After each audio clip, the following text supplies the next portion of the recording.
İnternet ilk dəfə necə yaranıb? İnternetin əsası 1960-cı ildə Amerika Birləşmiş Ştatlarına qoyulub.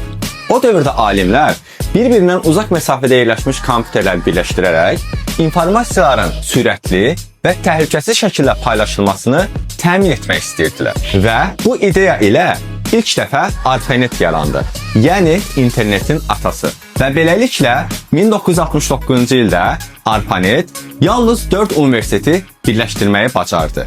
İlkin olaraq verilənlər paketlərə bölünürdü və fərqli kompüterlər vasitəsilə hədəfə çatdırılırdı. Bu, Packet Switch texnologiyası bugünkü internetin əsasını qoydu. Hansı ki, hal-hazırda sən məni bu internet vasitəsilə izləyirsən. Və artıq hər evdə, hər telefonda, hər kompüterdə internet var. Və düşün ki, hal-hazırda sən hər gün sosial şəbəkədən istifadə etdikdə ARPANET-in mirasından istifadə etmiş olursan. Və maraqlı fakt da bundadır ki, ilk dəfə ARPANET elektron poçt, yəni e-mail göndərməyi bacardı. Və sən internetdən gün ərzində nə qədər istifadə edirsən? Əgər bu video sənin üçün faydalı olursa, videonu bəyənib dostlarınla paylaşmağı unutma.